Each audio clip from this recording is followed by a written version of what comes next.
Selanjutnya adalah bagaimana mekanisme kinerja akustik. Ya, yang keempat adalah kinerja akustik. Apakah kinerja akustik itu?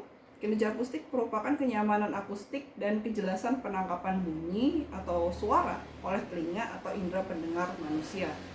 Nah, apa saja yang membuat bunyi itu dapat didengar? Pertama adalah sumber bunyi yang diharapkan, baik tekanannya maupun frekuensinya.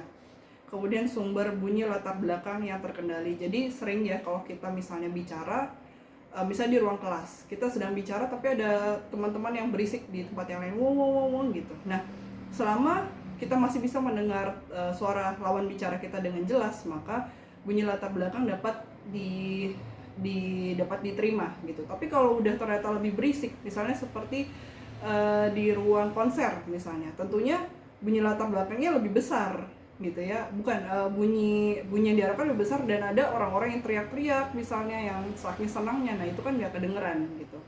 Jadi masih terkendali.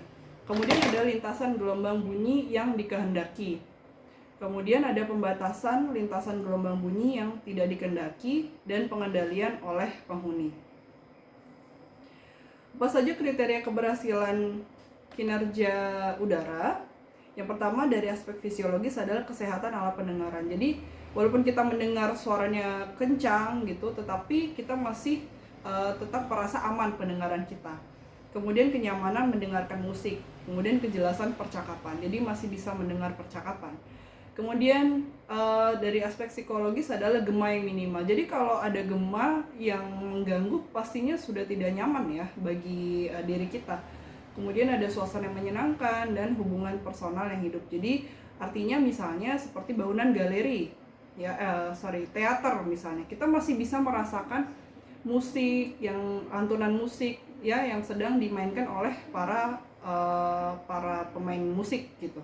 Nah, dan kita masih tetap merasa bahwa kita mendengar dengan baik dan kemudian kita bisa merasakan alunan musik itu.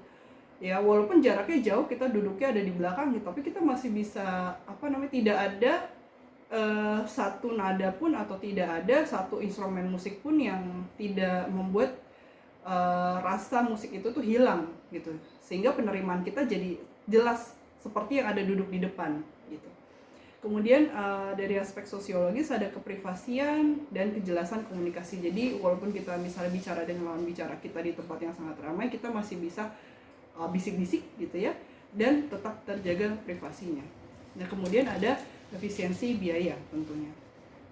Kemudian bagaimana menciptakan keberhasilan kinerja akustik pada bangunan bentang lebar. Sebetulnya konsep ini juga sama, dan kita harus tahu sumber bunyi yang diharapkan ya nanti yang ada di dalam bangunan itu. Kemudian sumber bunyi latar belakang yang terkendali. Nah, ini kita perlu cari tahu data situasinya. Jadi kita juga perlu cari tahu data situasi dari lingkungan sekitar dulu. Apakah ada bunyi-bunyi yang akan mengganggu ke dalam misalnya. Nah, kemudian kita buat simulasi bunyi ya. Kemudian jadi tadi ada data lingkungan dan juga ada ketika misalnya kita sudah tahu bangunannya. Biasanya kalau akustik ini terkait dengan bentuk bangunan dulu. Ya, dari bentuk bangunan dulu, kemudian sudah diketahui susunan bangkunya, misalnya kalau bangunan teater kita sudah tahu tribunnya gitu. Nah, kemudian setelah itu adalah dibuat permodelan kinerja akustiknya gitu. Nah, nanti dari situ akan ditambahkan fitur-fitur tertentu untuk meningkatkan performa akustik yang lebih baik. Nah, kita lihat contohnya seperti apa. Ini adalah salah satu contoh permodelan ya untuk memperbaiki kualitas performa atau kinerja bangunan dari bangunan teater konser Strait Cultural Arts Center di Fuzhou dengan publikasi oleh Jurkiewicz tahun 2019. Di sini ada komponen ini bukan komponen thermal ya, jadi ini komponen akustik. Yang pertama adalah pembatasan lintasan gelombang bunyi yang tidak dikehendaki. Nah, jadi kita cari tahu dulu data situasi yang ada saat ini. Nah, dia melakukan pengujian atau simulasi awal ya untuk menguji seperti apa sih perilaku gelombang bunyi yang ada saat ini di ruangan ini. Nah, kemudian dia tahu bahwa akan diperlukan standar penerimaan akustiknya. Nah, kalau kita menggunakan permodelan digital semacam ini, biasanya di sana sudah terdapat limit of acceptance. Jadi tidak perlu lagi misalnya kita cari buku standar.